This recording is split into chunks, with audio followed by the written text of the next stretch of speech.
USDA released their latest monthly long grain rice supply and demand estimates on April the 8th. USDA made no changes to the long grain rice supply side of their U.S. 2010 marketing period rice supply use balance sheet. The 2010 long grain rice supply remains estimated at 221.9 million hundredweight.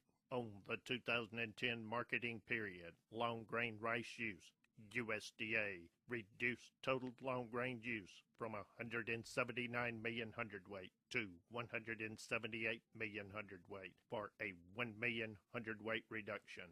USDA's 1 million hundredweight 2010 long grain rice use reduction is derived from a 2 million hundredweight reduction in U.S. long grain total domestic and residual use from 101 million hundredweight to 99 million hundredweight for a 2 million hundredweight reduction.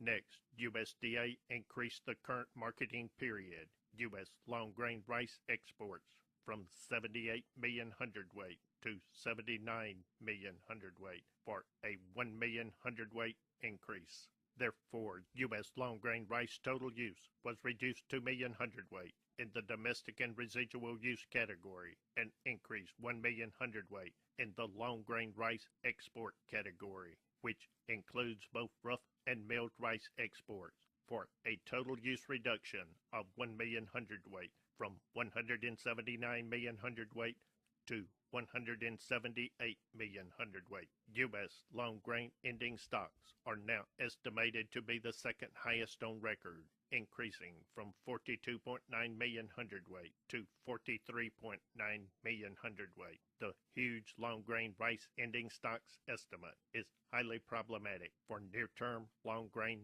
rice prices, even with corn, soybeans, and wheat prices showing near-term price strength over the next 1 to 2 months. Adding to the marketing problem is the 2010 historic low rice long grain milling yields many of our producers experience are limiting long grain rough rice export demand.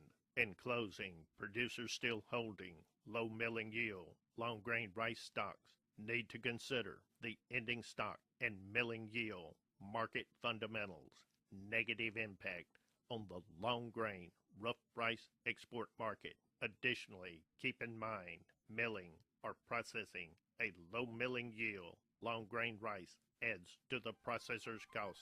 This has been Robert Coates, Extension Economist, Professor Economics, University of Arkansas, Division of Agriculture.